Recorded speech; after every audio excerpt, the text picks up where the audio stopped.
We were just waiting for him to come to sit down. Thank you very much, and we are going to start.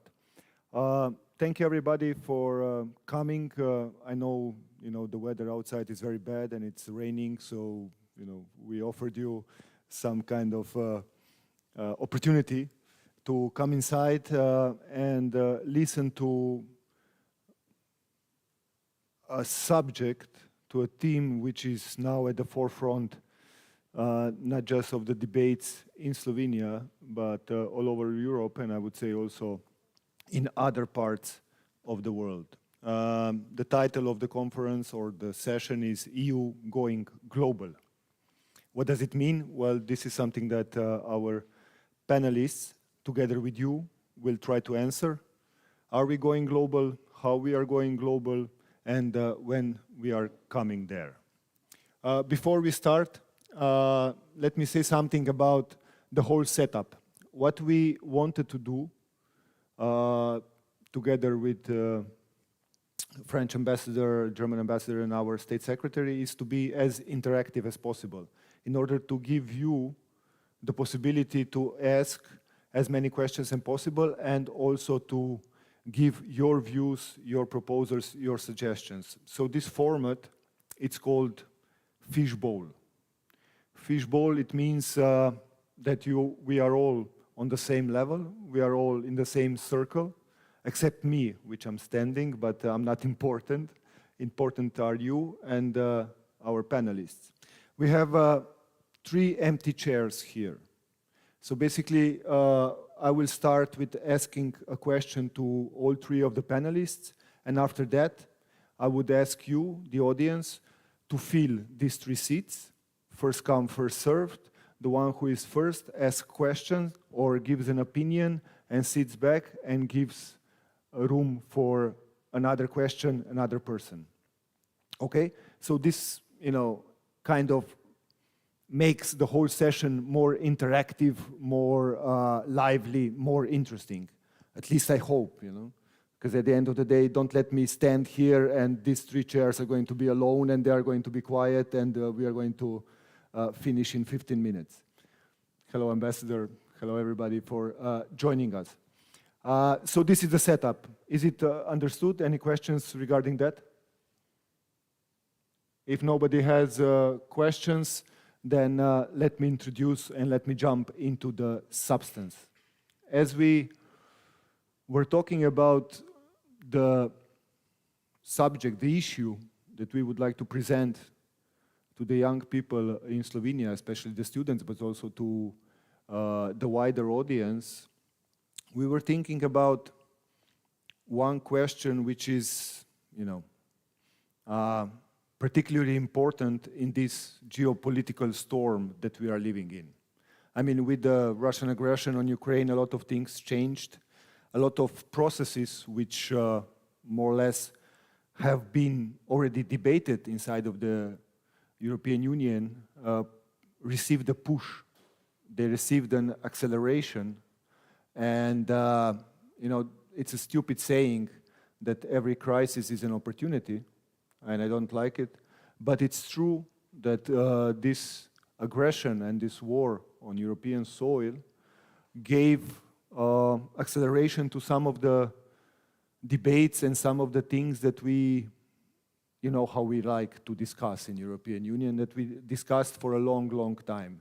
Either we are talking about European sovereignty, we are talking about strategic autonomy, we are talking about green transition, we are talking about energy security, food security, we are talking about all these things that right now are basically something that it's not being debated only at the European Council level, it's being debated among common people. Especially when you go to the petrol stations and you see how much the gas or the petrol costs, or how much the food has and the price of food has increased in the last year or in the last years. So these are the things which have repercussions for everybody. It's not just political elites, but it's something that it's important for everybody. So all these questions that I put on the table, this is something that we are going to discuss with our guests. And as I mentioned, we have with us our State Secretary at the Ministry of Foreign Affairs, Mr. Marcos Stutzin. He is responsible for EU affairs. Then we have Her Excellency Ambassador of France, Ms. Florence Levy. And of course, we have my dear friend from Germany, His Excellency Ambassador Adrian. Let me start with, since we are in Slovenia, with our State Secretary. As I said, we are living in the times of polycrisis. We are living in times where European Union is facing a lot of crises simultaneously. And this is something new for us. This is something that, we never coped with before. It was always, the crisis came in sequence. You had the economic crisis, you had migration crisis, you had a COVID crisis, and so on and so on. But right now, you have so many crises at once. So it means that European Union, the way the European Union is functioning right now, probably is not something that is desirable in the future if we want to be global, if we want to be responsible. In your own words, State Secretary, and also, coming from a country which is a small country in European Union, but with a lot of opinions and suggestions, what would you say, how must European Union adapt in order to be, first, more functional, secondly, more transparent, and thirdly, more competitive, let's say, when it comes to dealing with other strategic partners as China, or for that matter, US and India and all the rest which are coming behind. Please, State Secretary. Thank you very much, Peter, and thank you very much for this organizing this in this format. I hope it works, and I hope that some of you will then sit in front and put some questions to the panelists.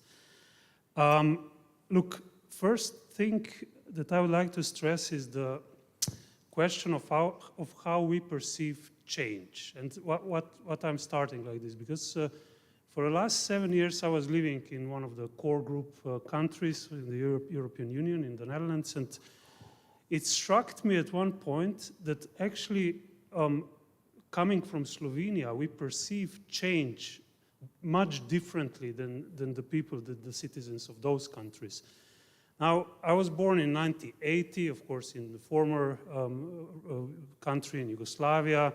And for me personally, and for many of us, change is something that moves upwards always. So it's in many aspects, when we are changing, we are progressing. If you're looking to our GDP, it's going up. If you're looking to, I don't know, the accessibility of the markets, of how we can travel around the world, the borders are opening. So the change is something that's perceived positively. On the other side, I wouldn't say that the change, for example, for the Dutch citizens is not perceived positively, but they value stability much more than change. The fathers of my colleagues there, or mothers, they drove the same type of cars as they are driving now. They went to the same islands for holidays 30, 40 years ago as they're going now. So for many citizens in Europe, the change is not necessarily something that they perceive as positive.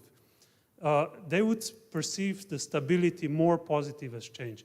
And why I'm telling you this, because I think that when I'm going to the sessions of the General Affairs Council now in Brussels, we are having this discussion, not how the European Union needs to change, but if European Union needs to change. And this is something that I think it's, from my perspective, a discussion that it's basically, I mean, I'm asking myself why we are asking this question, because it's logical that it needs to change.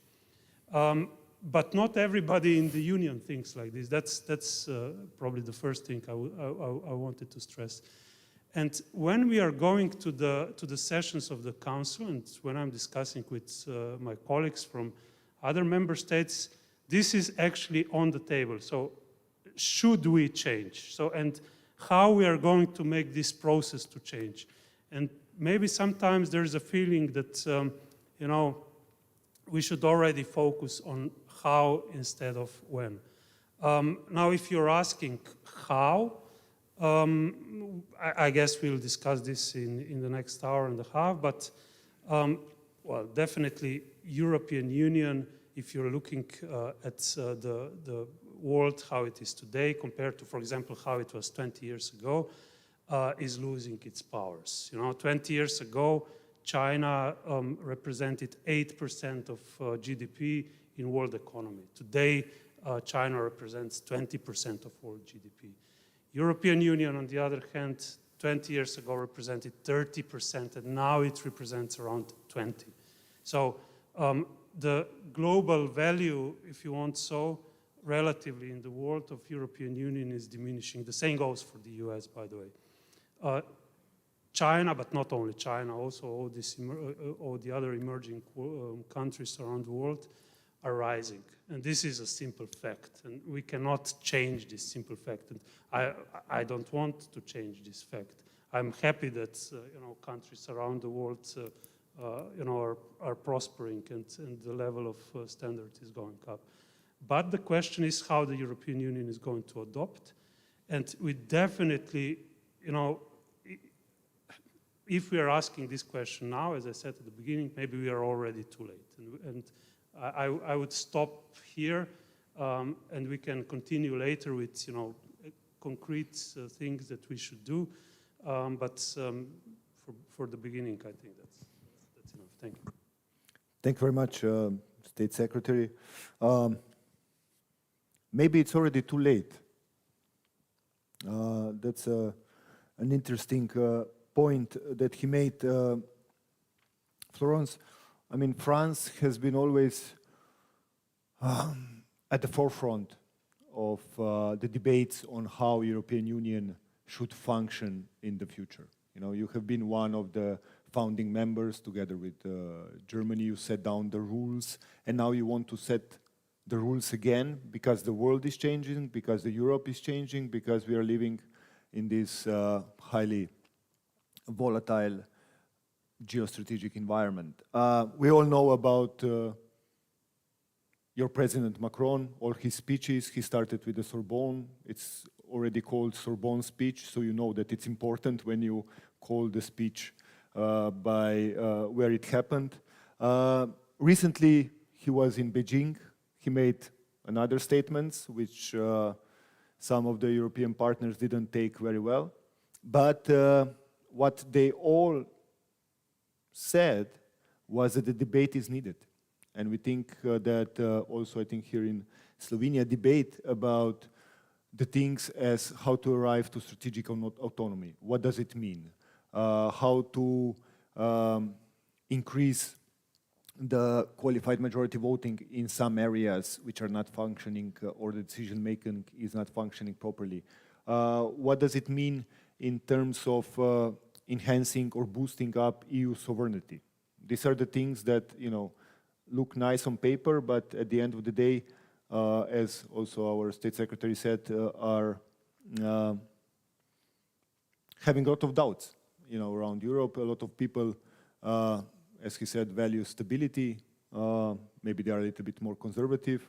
You have, of course, it's not new, but you also have in the past the divide between the East and the West, the South and the North of European Union. So, France, change.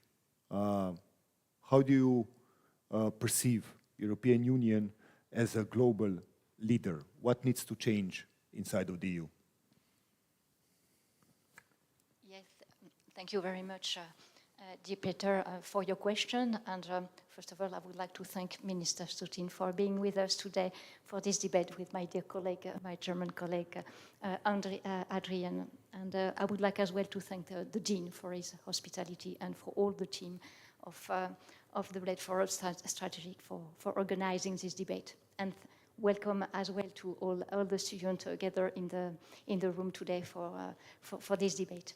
To answer to your question, Peter, I would say 3 times yes. Yes, yes, yes. Europe must asset itself as a global player and give itself the mean to defend its strategic interest. I said this very strongly because we are going to debate with students here gathered in the room, and because Europe must respond to this challenge first and foremost for the future of its youth. And I will address 2 main points shortly. The first one is the EU has already undergone a profound and rapid transformation in the recent years in the context of the accelerating political changes you were mentioning. For decades, Europe was first and foremost embodied by what? By European law, by humanist values, and by internal market. But this construction, already extraordinary and unique, especially after 2 world wars in our continent, had to renew itself to face the recent major crises. And you mentioned, Peter, the financial crisis in 2008, the migration crisis in 2015, then the COVID-19, and now we've been facing the war again in our continent, with all its consequences, with the return of inflation and with the crisis, the energy crisis. These crises have highlighted the Europe's excessive dependence on energy, on critical raw materials, and these crises have challenged many dogmas and have already pushed Europe to make spectacular moves, in particular, what you said, with regard to the concept of strategic autonomy and economic sovereignty, which have become part of the European debate. Europe has become aware of the risk of its external dependencies and has emerged from a kind of strategic naivety. And at the Versailles summit, organized 1 year ago during the French EU presidency, our EU leaders have adopted an operational agenda for European sovereignty. And since then, Europe has taken unprecedented decision to become more autonomous and sovereign as a global player.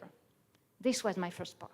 Second point, despite all these important and historic advances, EU still needs to make efforts to become and act as a real global actor that participates to the definition and to the orientation of international rules and does not suffer from them. So that's why President Macron, you quoted, has proposed to go further in 3 main directions. And very briefly, first one, by adopting a European economic security doctrine that threatens competitiveness and European integration that develop what? A genuine industrial policy. This is a Made in Europe strategy. Why a Made in Europe strategy? To bring back industries to our territories, to reduce our strategic dependencies, and that protects the European key interest.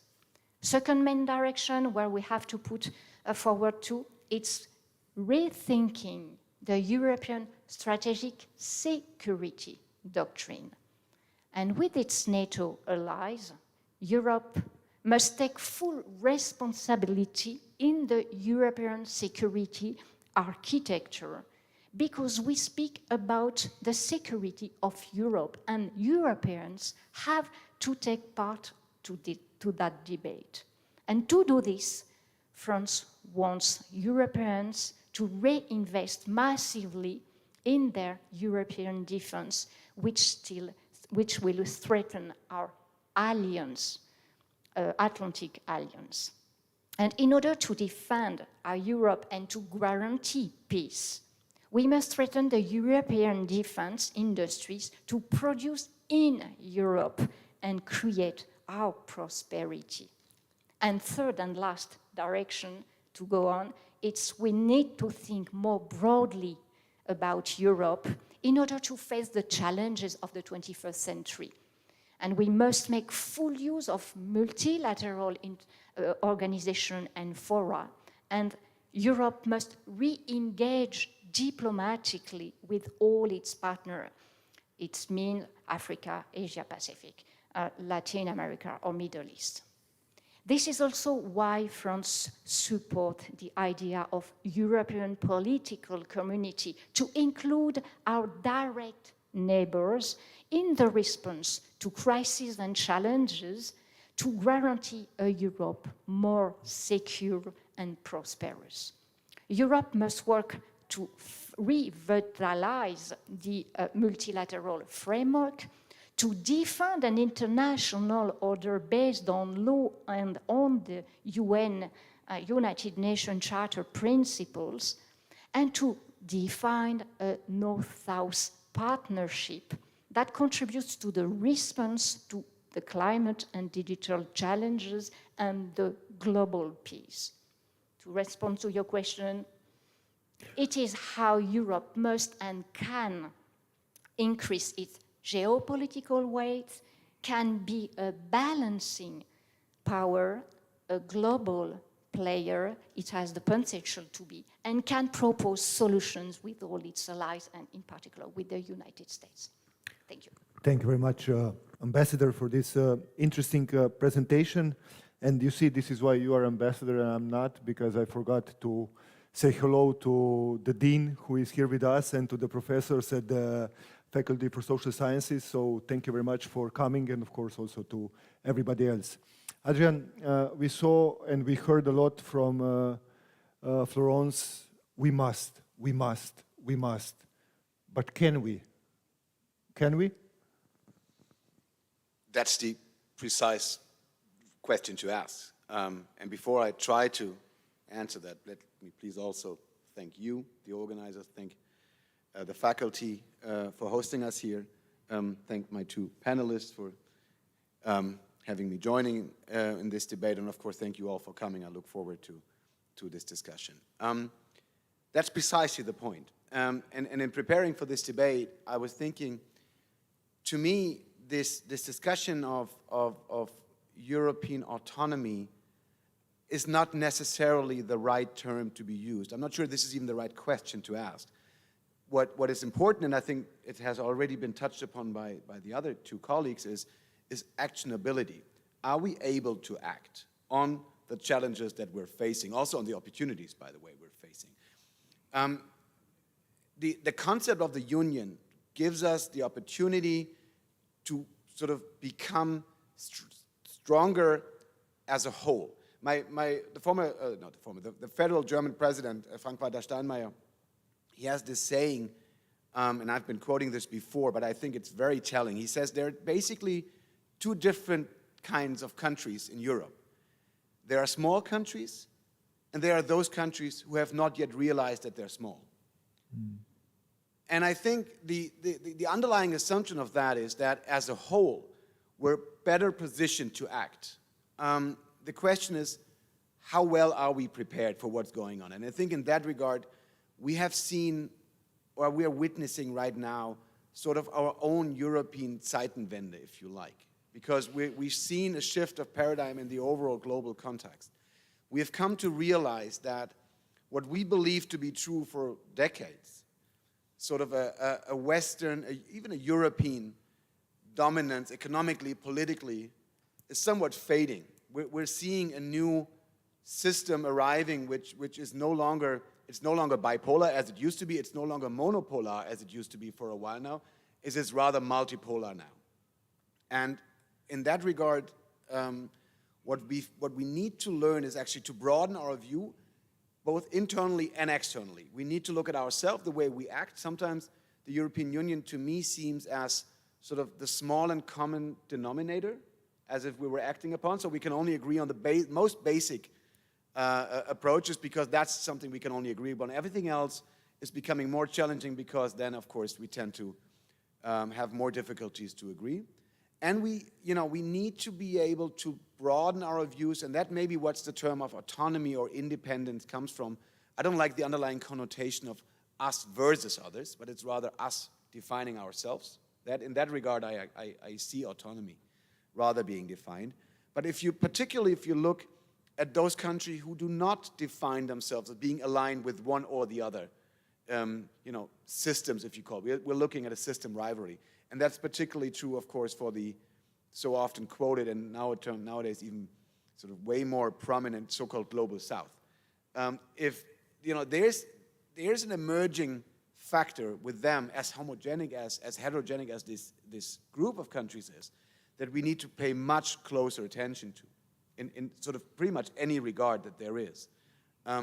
Marco, you were quoting China's global GDP contribution and versus the European one. If you look at the so-called global south, or the non-aligned that used to be maybe, the 25 most economically strong countries of those, they also equal European Union's global share of GDP. So there is an emergent factor. Again, it's not a union, but it's a factor that we need to deal with. If we look at the support that we are trying to gather and that we're rallying for in condemning the Russian war against Ukraine. The Economist the other day had a very interesting article where they were looking at the country's individual policies towards Russia, all the 191. And the result was that roughly 50 were safely and strongly on sort of sharing the views that we all do, and strongly condemning and supporting Ukraine the way it needs to be done in our view. 12 were on the Russian side. It's a much smaller group. But more than 120 did not align themselves clearly with one or the other camp. That's by far the biggest majority. And so I think in that regard, we need to be broadening our perception of the world. We need to do a better job. We need to say goodbye to the idea that we tell the world how we see things. There's this famous quote of the Indian foreign minister. You probably know all of it, but let me repeat it. It said, Europe has to say goodbye to the idea that Europe's problems are the world's problems, but the world's problems aren't Europe's problems. And I think what we're seeing right now is exactly that. And we have to, we can complain about it all we want, but we need to deal with that. And so in order to be able to play a role, we need to work on us internally, indeed. We need to change the union. I think you're absolutely right. It's not a matter of if, but how and when we change. We need to adapt.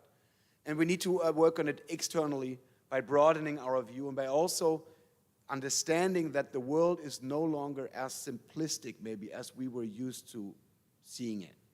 And that sort of then leads to all the other challenges, and I think we're going to talk later on. But I think this view on ourselves, this critical view, internally and externally, will be the conditio sine qua non on which we need to act to be able to face all these challenges and act on them. So basically what you are saying, we have to change also our mindset. Absolutely, yes, very much so. Yeah, and I think I saw Brazilian ambassador nodding that the world has changed, and it's true. I was in New Delhi a couple of months ago, moderating one conference, and yeah, I mean, if you look at the Security Council, what the Indians are saying is basically that 70% of world population doesn't have a permanent seat at the Security Council. So only 30% of world population has a seat, which, as you can see right now, is so important in dealing with global affairs. Okay, I'm going to shut up now, and the panelists are eagerly awaiting your questions. The chairs are here, so who is going to be the first? I'm not going to count 1, 2, 3, 4, 5. Thank you very much. And the rest who have questions, please just fill up the seats.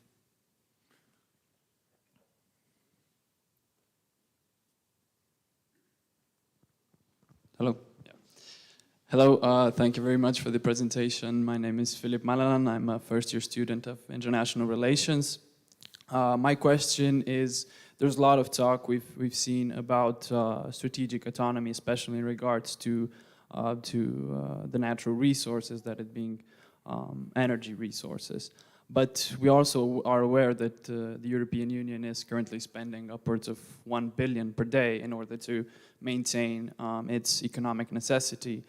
Do you think that to solve this issue, the way through is with renewables, or is there some other way in which the European can tackle this issue, specifically minding that most of the resources that are used in the renewables market come from markets that are mostly monopolized by China, or which have a strong influence by other global south states that do control these natural resources? And what do you think the European Union can bring to the table and sort of make the offer to these states more appealing to supply the European Union instead of other countries?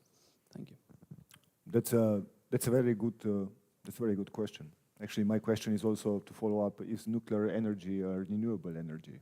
Because I think we have different opinions on this side of the table. Okay, let's take 3 questions and then we move forward.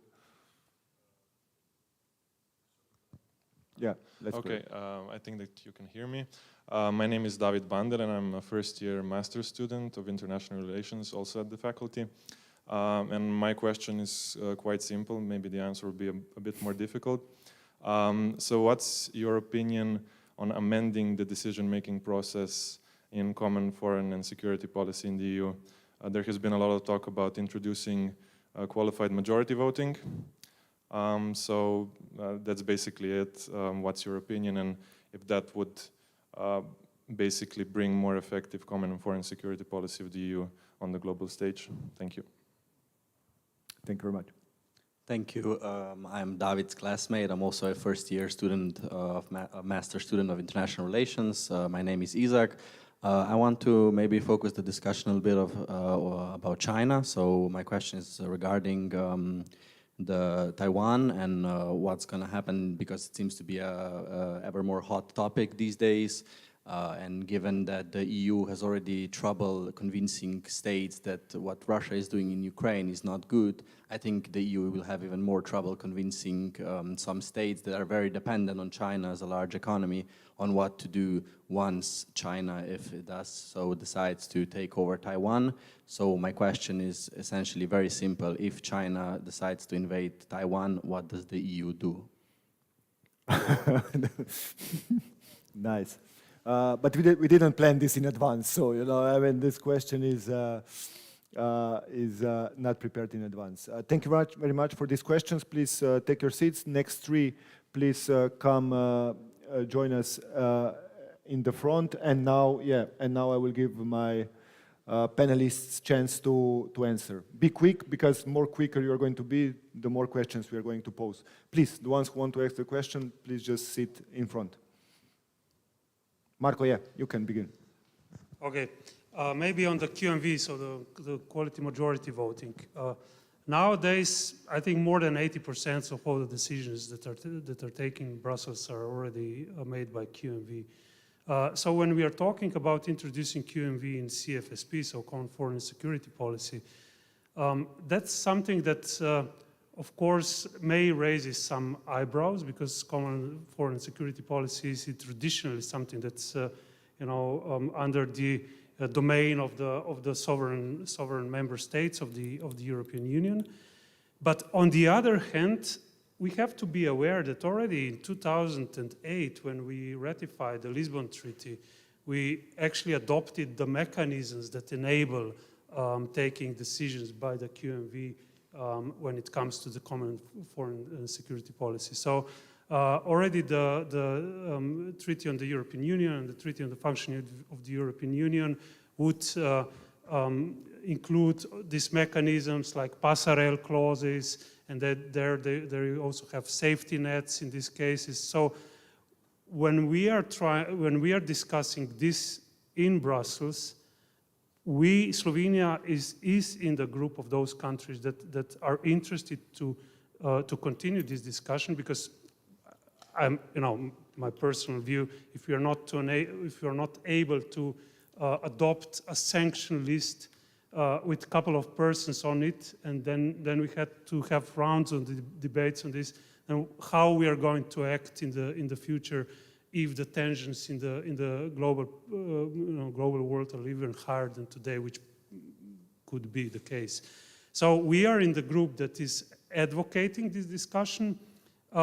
As the government, we didn't have a proper discussion at the governmental level or in the parliament. We plan to do so. But we are talking about, as said, the mechanisms that are already there. So we are not giving up something. We are just talking about should we use the decision, the options that we have on the table in the moment. And I personally think we should. That will not make only European Union stronger, but will make us, Slovenia, as a small member state, stronger in this world. Thank you very much, State Secretary.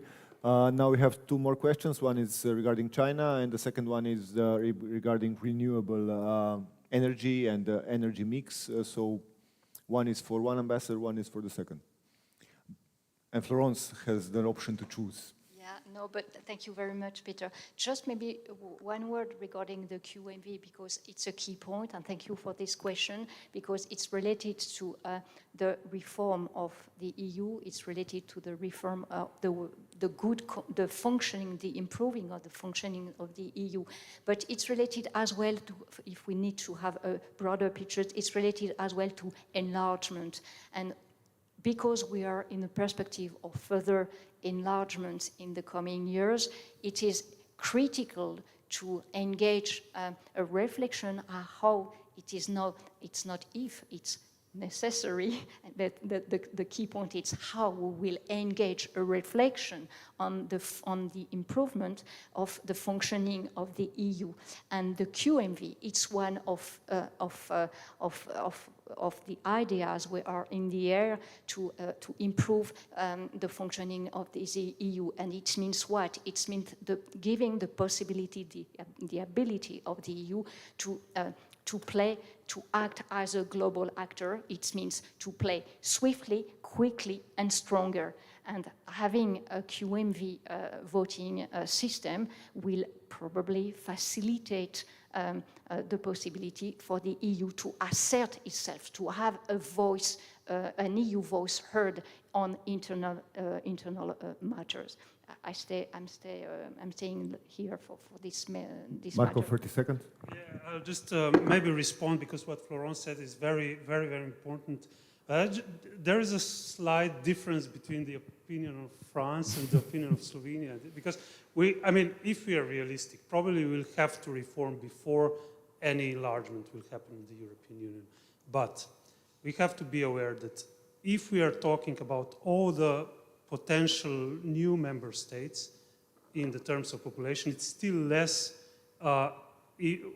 compared to what European Union was when the UK was in European Union. So some of the member states are talking about this absorption capacity and the treaties that are not enabling the European Union to enlarge with the new member states. We were talking about, I don't know, let's say Montenegro with 400,000 people. And that the European Union shouldn't be enabled to accept Montenegro to our club at the moment.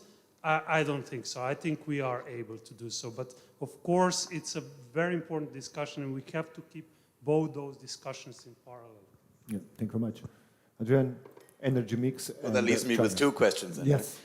But actually, because when you were asking, they're all three good questions. But I think the answer to one is an answer to three as well, to some extent, because they're connected. And inherently, you referred to that. Third countries, dependence, and sort of risking, and China in this energy and raw resources supply is key. So let me try to do that. Well, first of all, when you look at you always start in discussion, these challenges are, what are the options and what are the alternatives? Germany, as you know, has made a pretty conscious decision that we are going to base our energy supply on renewables, period. This is a process. Of course, it doesn't come overnight. Just last month, we said we turned off the last 3 nuclear power plants, which were only, at the end of the day, what 6% of our energy supply anyway. And this was a decision that was taken long ago. We have already decided we're going to go out of coal. This government, my government, the current government, has decided to even move this a little earlier, so 2030 is now the time. So that leaves you with pretty much renewable energies. So again, what are the options? Not many. And then, of course, you have to answer the question, what does it leave me with? What are the challenges? And as I said at the outset, you cannot answer the first question without then, of course, looking at the elephant in the room, which is China.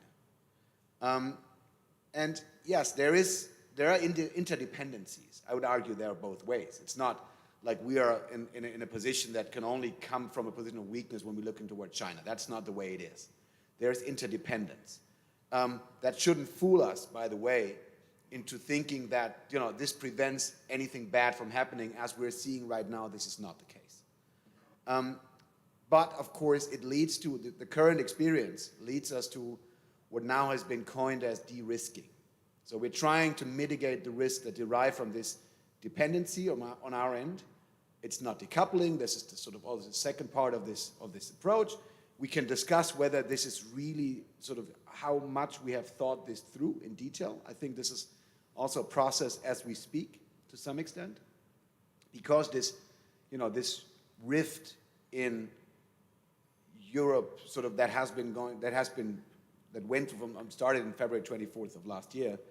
Sort of, it took us. It was a development that nobody could, foresee in the gravity that is as it was.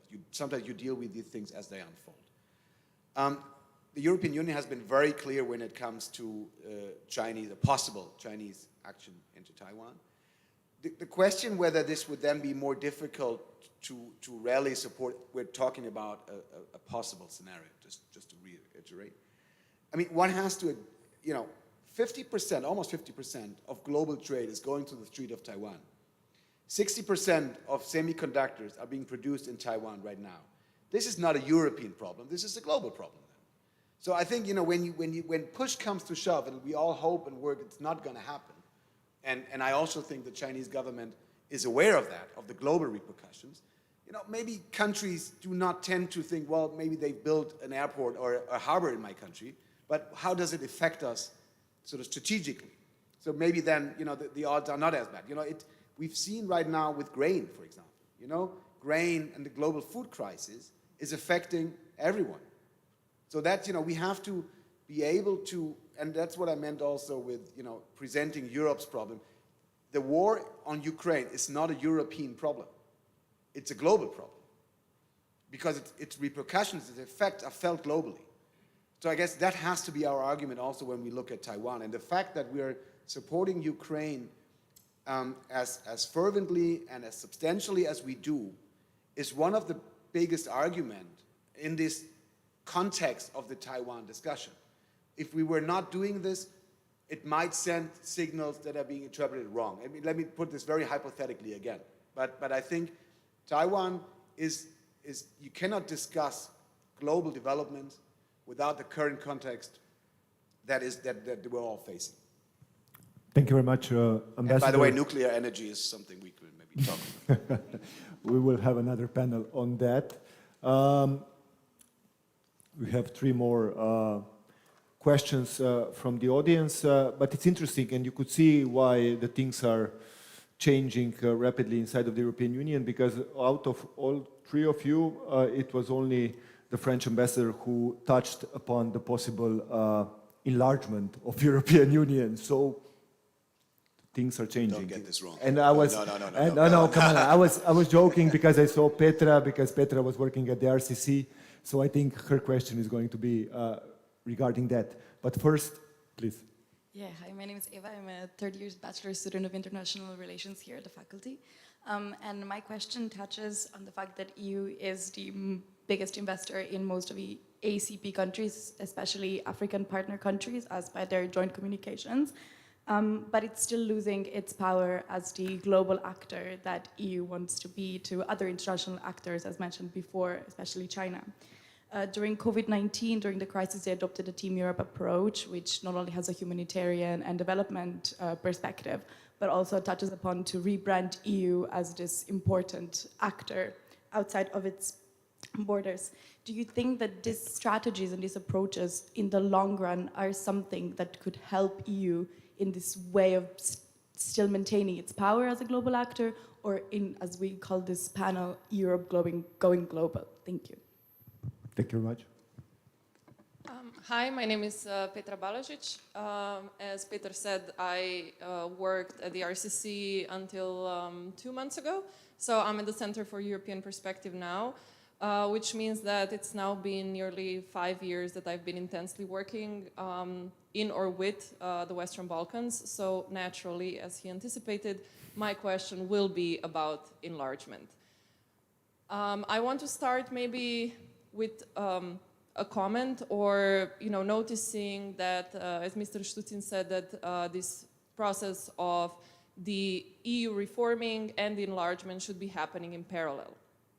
But the idea of the European reform has been going on for a long time. And on many occasions, the fact that enlargement has been taking a long time, in addition to Western Balkan countries taking a while to introduce the important reforms, it was also this debate that the EU needs to reform first, and then we can talk about the enlargement. So that was the position of quite many EU member states.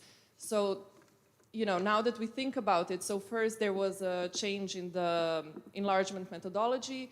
Then there were many declarative promises that enlargement will continue, that it will go on, and then came the Russian aggression on Ukraine, and then suddenly, all of a sudden, almost overnight, we saw steps being taken in the direction of enlargement.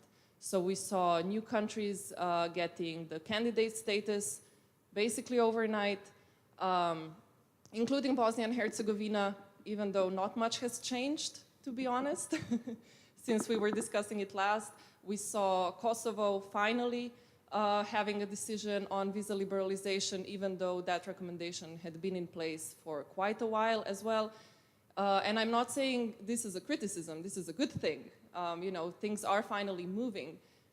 But what I want to say is that maybe we should think about, when we are talking about the reform of the European Union, also think about sustainability and long-term goals of the European Union in a way that we don't just wait for a crisis to happen in order to take steps.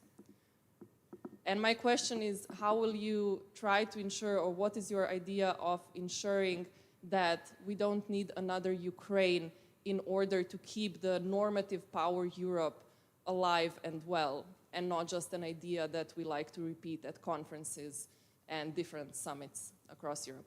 Thank you. The spirit of Europe. Yeah, hi, I'm Mirna Staric, first year's master student here at the faculty. Thank you for organizing this. It's a really fun concept. So my question touches upon what you, Ambassador, already mentioned, so the European political community. So in light of the second summit happening next week, I would like for you to reflect upon which space or which niche do you think the European political community could fill up in this pan-European idea. So for a forum like that to succeed, I think it would need to find some place that's not yet been taken up by other organizations, which we have some already in place. Already some discussion forums. So which space do you think the EPC could take up in order to establish itself? Or do you see it as, or is it maybe just a competition to other already established communities and forums? And does that mean a bad thing? Or I would say that I'm guessing you will say that it's not a bad thing, but it's I think it's. Yeah, I would have guessed that you would say that. But yeah, we could. I mean, the idea behind it is to basically widen the debate, and we know some organizations in the past have tried to do that. Yeah, so that would be to introduce your view on that. Thank you. Thank you very much. And please take your seats, and three next people, please come to the front. I also invite professors, if some of you would like to come and ask questions, because I think the questions are so interesting that I hate myself for being moderated and I can't answer some of them. So I will let Ambassador of France, Florence, please, you first, and then Marco and Adrian. Thank you very much for your very interesting question.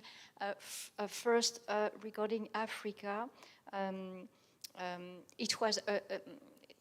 it's a very important partner, and that's why I was saying in my introduction speech that the EU as a global actor has to reinvest and be re-engaged in all international fora and organizations, and with all the partners with all the regions. And Africa is the key point. It's a key partner for the EU. That's why during the French EU presidency, we had a huge work regarding the way to reshape the relations between the EU and Africa, and we had an EU summit dedicated to the new EU strategy on Africa. And Africa, it's always trade agreements, it's always as well multilateralism, trade agreements. I mean, it's the way we want to have a better understanding of our trade, and especially regarding reciprocity, because we need as well to secure or to protect our industry, and it is important that as a normative espace, the EU might be able to ask from foreign partners similar, I don't say the same, but similar protections in order to protect our industries.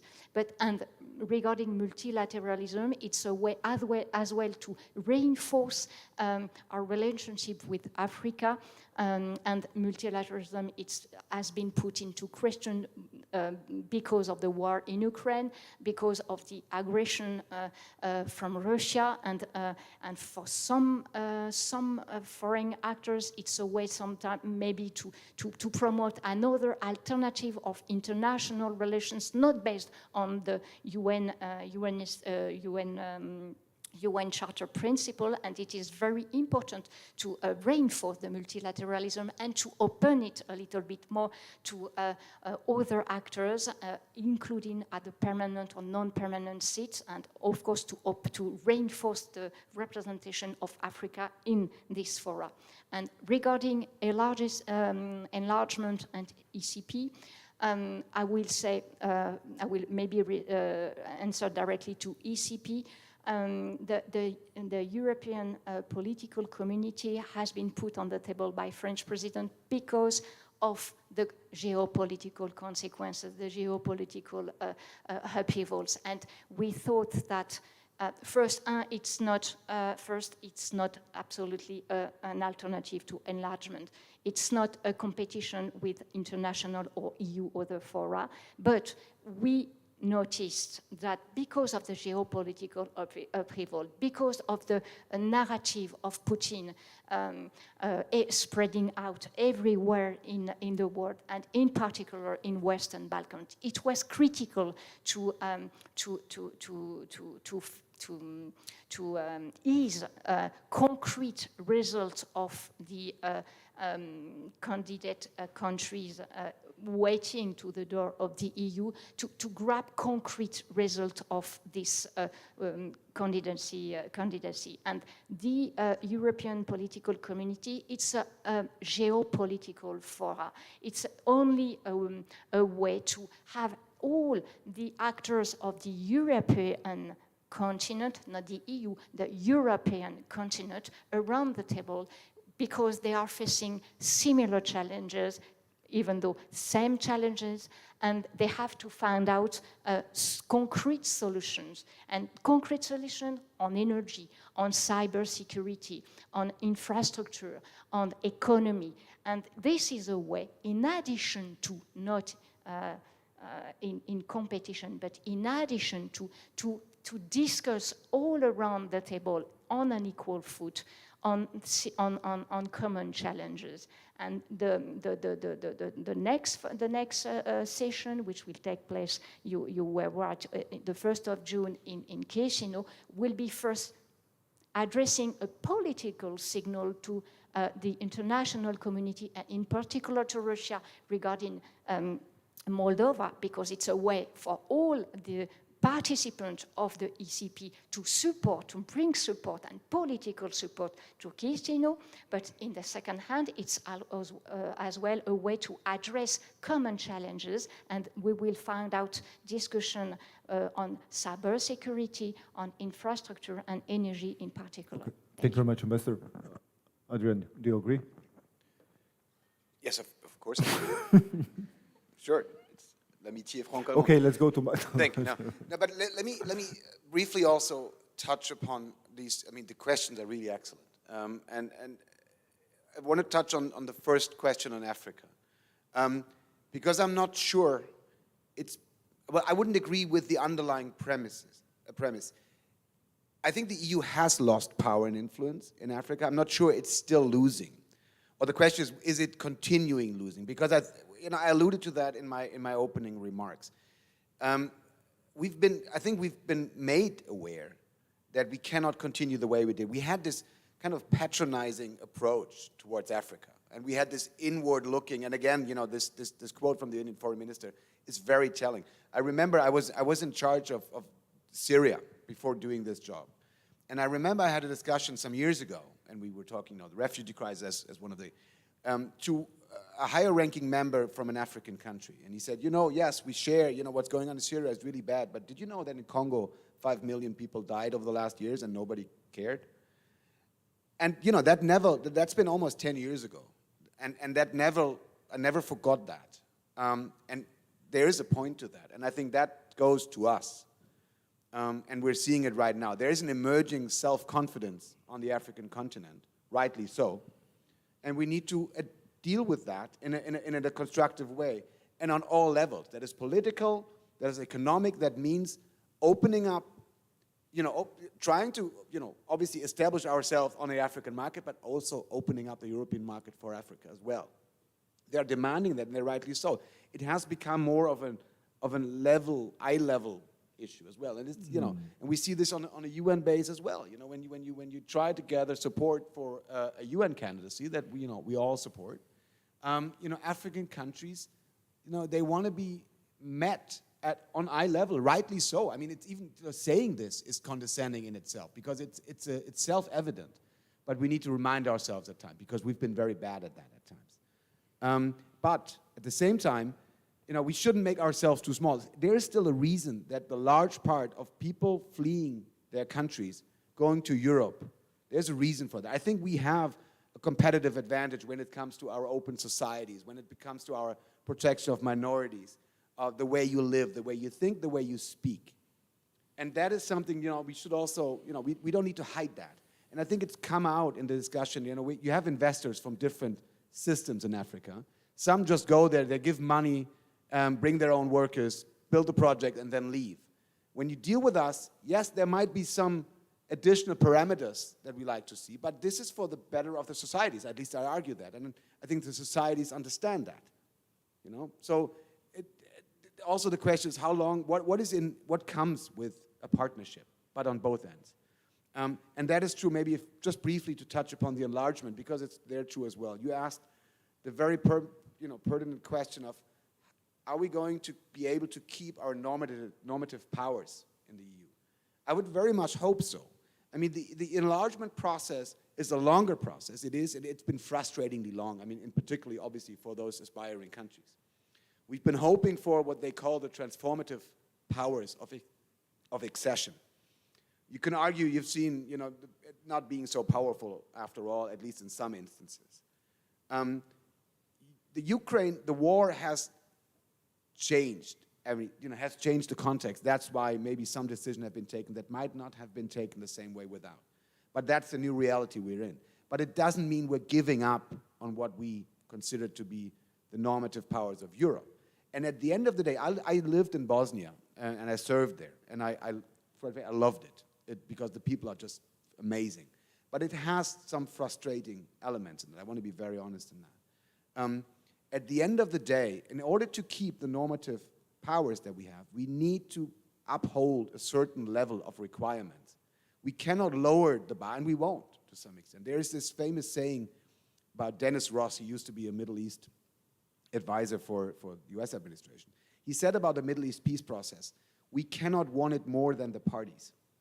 And I'd argue the same is true for EU accession of Western Balkan countries. At the end of the day, we cannot want it more than them. It has to come from within. And I see that, but it's a process, right? You incentivize, but at the same time, we have a set of norms, and that's the longer process, and that obviously needs to be upheld. Thank you, Adrian. Marco.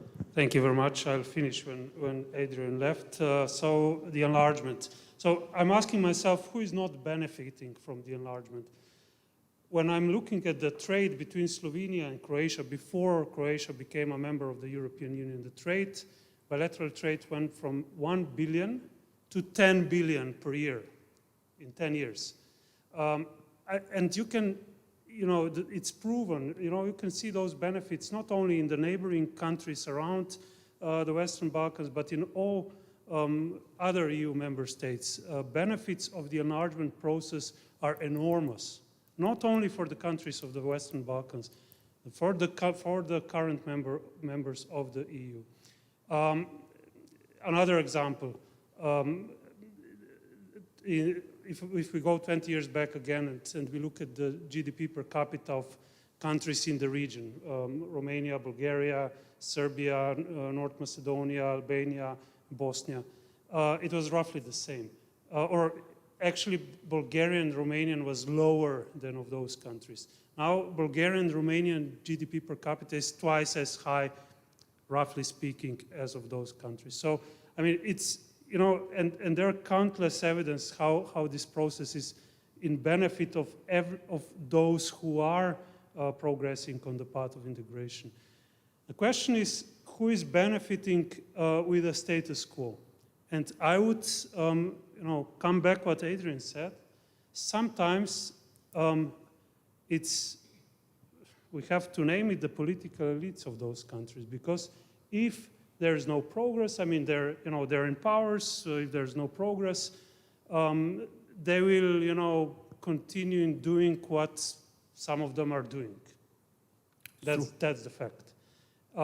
I had a very good talk today with the Deputy Prime Minister of North Macedonia who visited Slovenia, and there are countries in the Western Balkans who are very committed to this EU path and integration, and they should lead the example and really, to all the others in the region show that this is the right path and that this is the path that they have to choose. And that they'll also be awarded by their citizens if they do so. And just to answer the question, do we need another war in Ukraine to finish the enlargement process? Well, I mean, I hope that the fall of Berlin Wall was enough to finish the enlargement process. Unfortunately, when you look at all these, the years of the enlargement, the European Union enlarged in the past 40 years every 5 or 6 years or so. Now, since the enlargement with Bulgaria and Romania, nothing happened. And Croatia, sorry, nothing happened. And we are talking now about the need to, to adopt. Of course, yeah, we need to change, but it should be a national process for those countries that we all politically agreed that they have place among ourselves. Thank you very much, State Secretary. Okay, we have 3 last questions, please. Thank you very much. My name is Carla. I'm a double degree student from Germany studying international relations. And I have a question rather regarding the structure and nature of Europe, but maybe also rather the European Union. When we discuss the EU's activeness within the global system, I think the most prominent issue that we stumble upon is that in comparison to other countries or states, the EU is not a state itself, but a union of states. And this then poses several issues towards them acting within the international system. And I wondered if you see that Europe or the EU can act globally in the future with the structure it has right now, or if it needs to change its structures, and if so, how could you envision such a change? Thank you. Thank you very much. Very interesting question. Yes, hello. My name is Brin, and I'm the president of the EU section of the Euro-Atlantic Council of Slovenia. I want to give you a provocative question to start with. Mr. Stucin started off with asking. No, I'll get to all three of you. Don't worry. But you started off with saying that we should just accept that certain rising powers are just going to rise, and that's a fact of life. My question is why? Why should we simply accept that? You know, Europe has spent the better part of the last century spending an awful lot of blood and treasure, to say it this way, to create an international order that's based on rules and international laws, which is what all three of you put forward as the vision of a global Europe. So something that is based on our norms and values, what I guess we would call soft power in terms of implementation. And I was really encouraged by the French proposal of this made in Europe, because China essentially rose because we paid for it. You know, everything's made there. We paid for Chinese ascension in large part. So a more autonomous Europe is good for us also in dealing with the primary threat that is in the international world today, which is China. So in that regard, in terms of the visions that you've outlined, internally, do you see that Europe has to become more of a federal organization, which is sort of the similar question we've already had, in order to get there? Because qualified majority voting, that can work, it can't work. Or do you favor more of this coalition building within Europe? I'm guessing that Germany and France are going to have different opinions on that one, at least historically you have. And if that is so, and if you truly believe that this is a global EU that is based on this rules-based international order based on our norms and values, these days mostly, of course, enforced by our friends across the Atlantic, how is the EU going to enforce this? How are you going to compel people that don't agree with this vision and probably never will, like China, like Iran, like North Korea, to abide by those rules?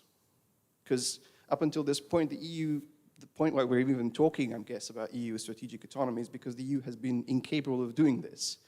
You know, Ukraine, you could argue, is another example of the failure of this approach. So are you sort of proposing more in the same vein, or are we actually moving more towards also possible enforcement of this EU global view? So thank you.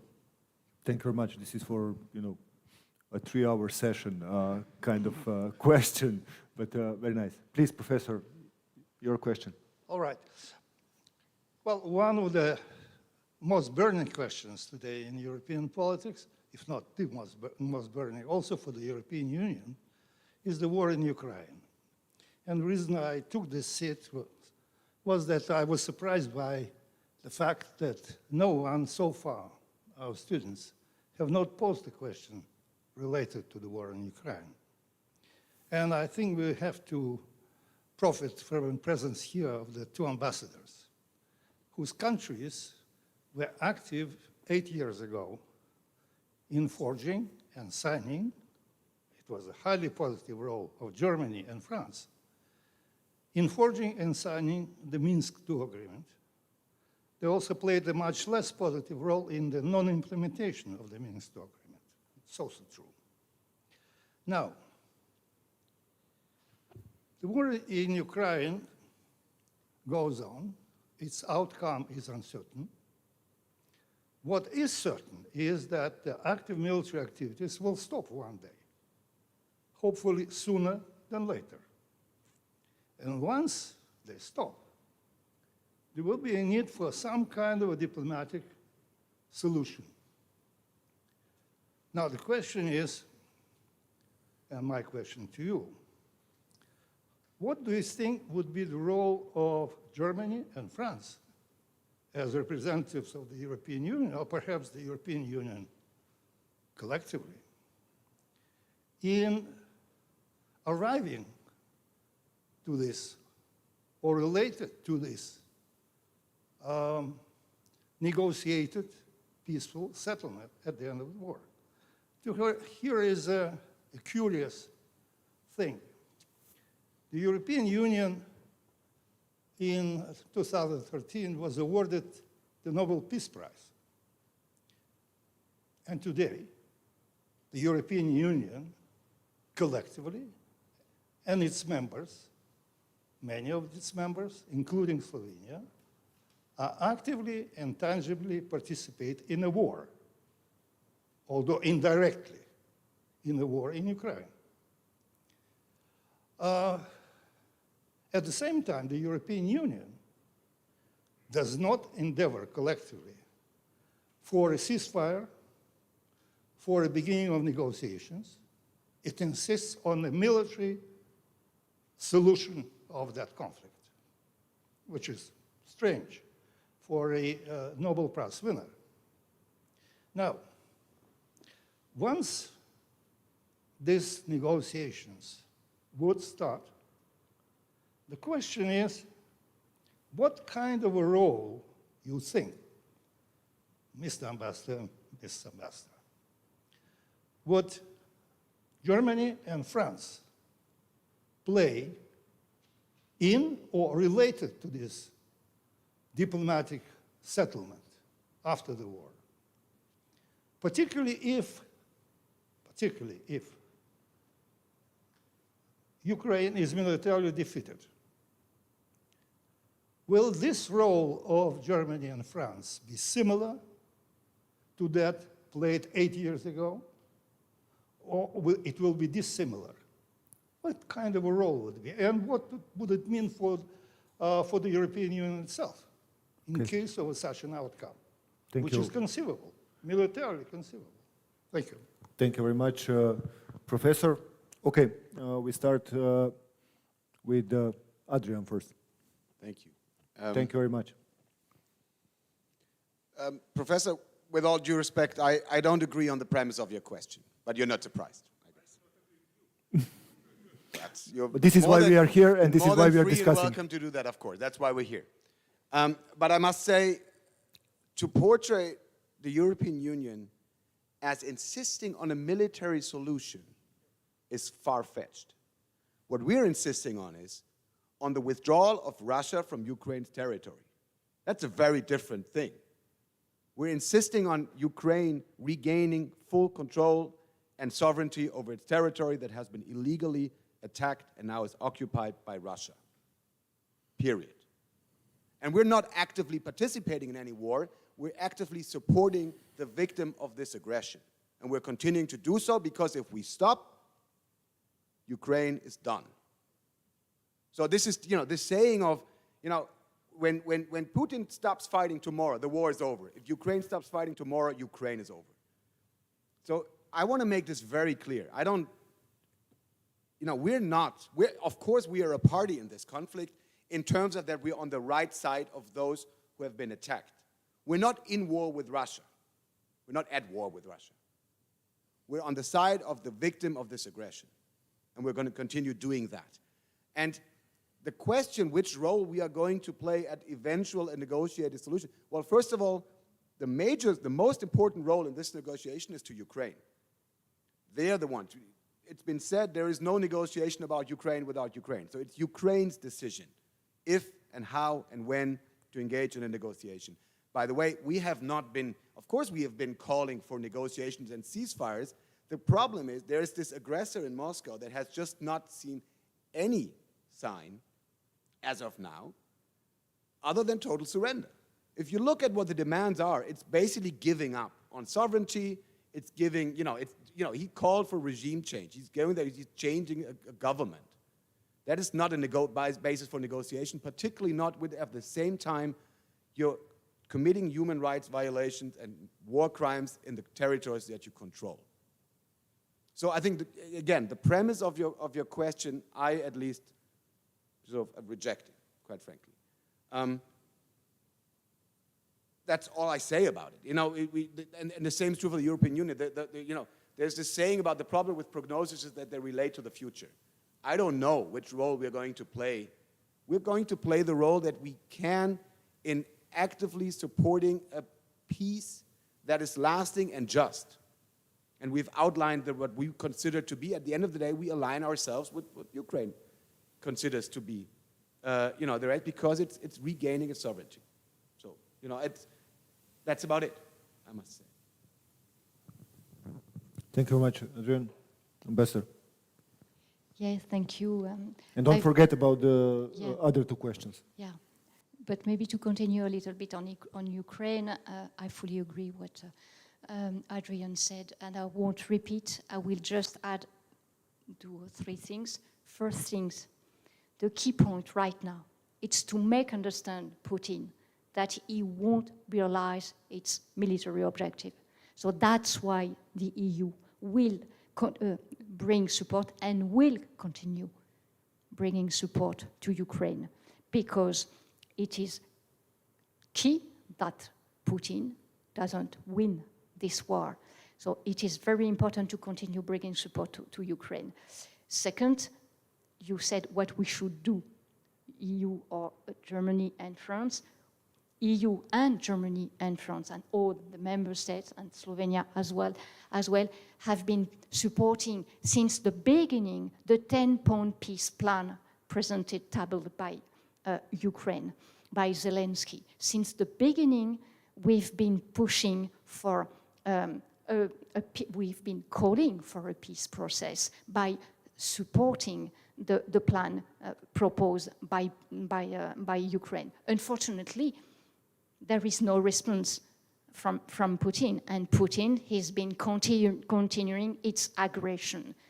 But we will continue and advocate for peace, and we will support Ukraine as long as necessary. And last point on Ukraine, the key points that the EU can play in the future when the negotiations start, it's to think about the security guarantee for Ukraine and the European security architecture I was talking about during my speech.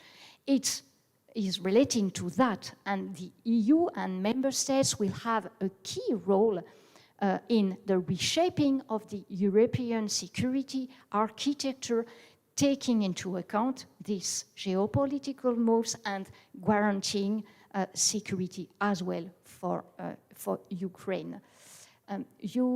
We had another question regarding the reform of institution and the decision-making process. I think it's related to what we were saying earlier regarding enlargement and the parallel of discussion or reflection we have to reshape the good functioning of the EU ahead of further enlargement. The further enlargement will be political. They won't be, as it used to in the past, joining an internal market. The further enlargement will be joining a political space, joining a sovereign space, joining security, defense, economy, human rights, values. So it will be a political stance. And because it will be a political stance, of course, we will need to think ahead of this political stance how to function and to accelerate, to facilitate, to ease the decision process making. We understand. You understand. We understand. And the last point, it's not the question of federal or intergovernmental way of working.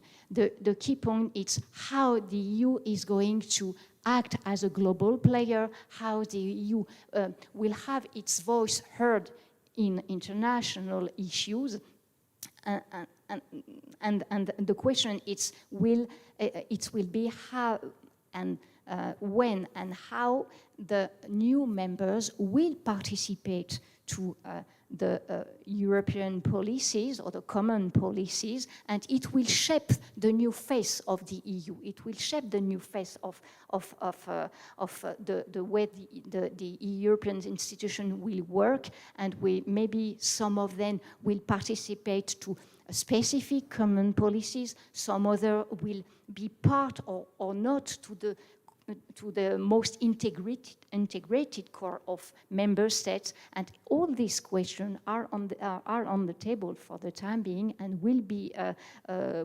a source of discussions ahead of enlargement, and we will see how to improve this way to work for the EU.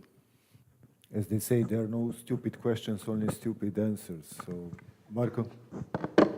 Thank you very much. I will try to not to give stupid answer, but I was saying that when Ambassador said that there are a lot of questions right now in European Union, and how we are going to answer them is going to be very, very important in a sense.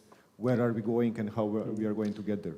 But I have to say, after this hour and a half, I am really optimistic, because in my student days, when there was a discussion, we were hiding in the corners under the tables, and I wasn't living in Slovenia for the last 7 years, and now you're fighting who will be sitting in the chair. So it's really great for me to experience this, and thank you for the opportunity to discuss with you. When it comes to the Ukraine, I would just echo what was said. Ukraine was attacked. We need to help defend Ukraine.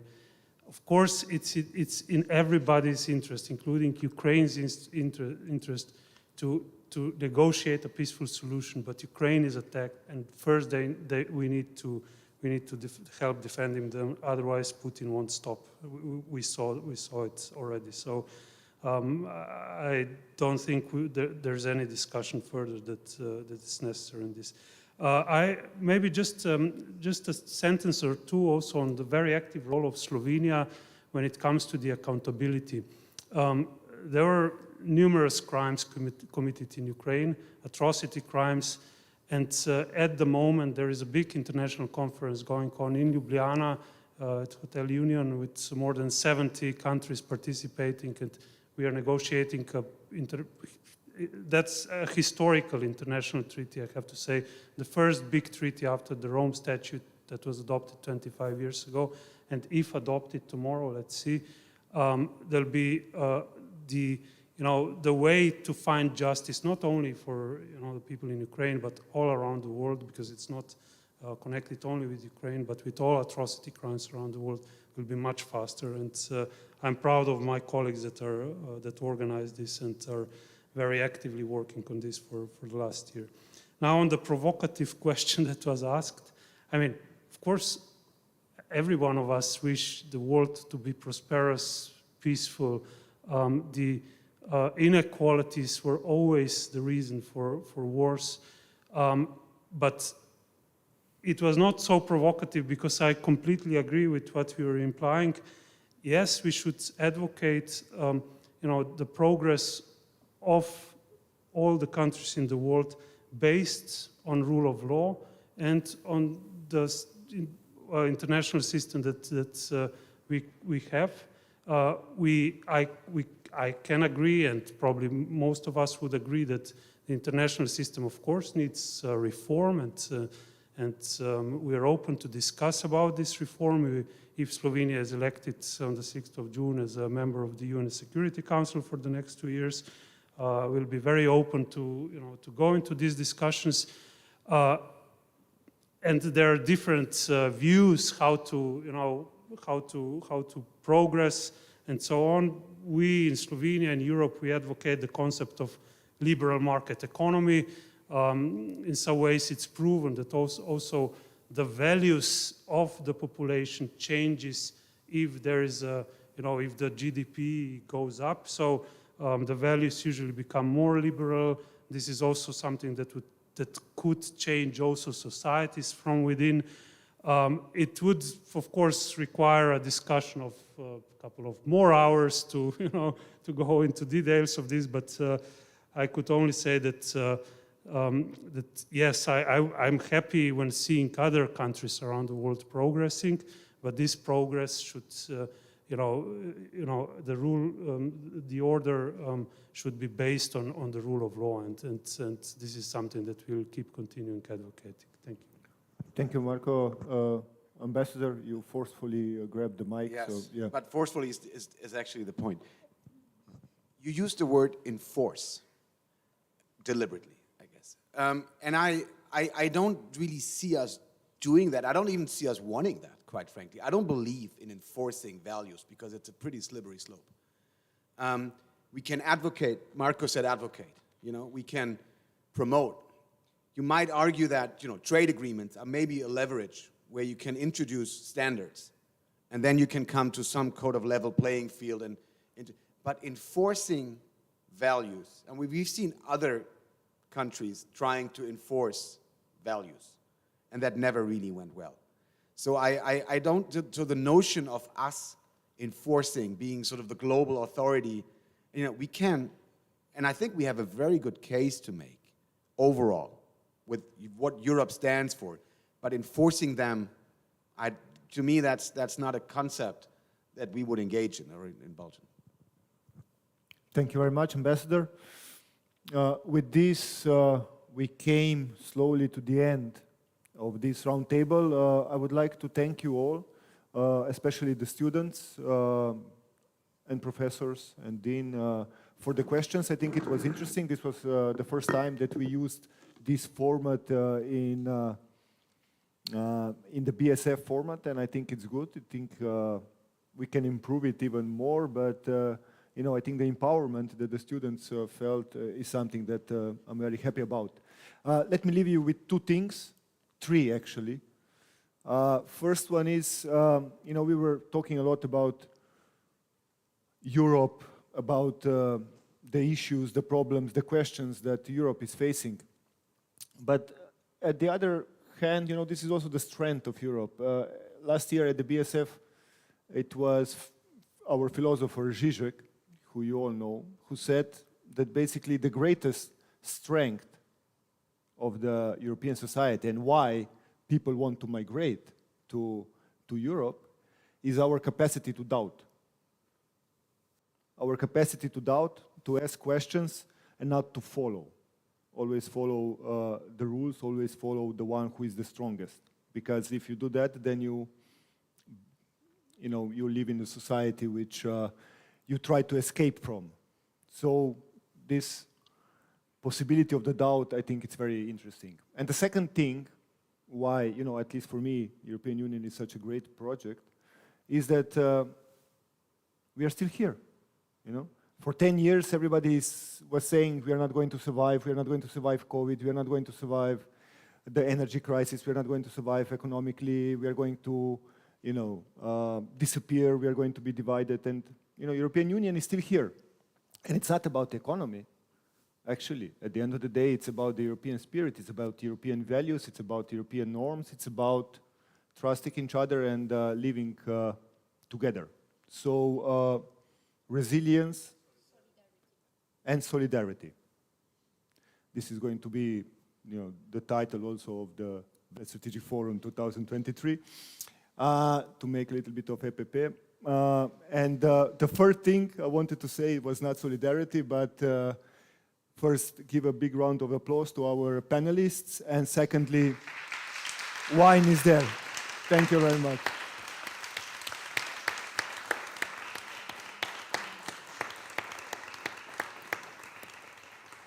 And before you all leave, especially the students, of course, this year, please join us also at the Bled Strategic Forum with helping us to make this forum memorable also this year. So thank you very much. Join us for a glass of wine, yes. And now the wine is waiting for you outside. Thank you very much again.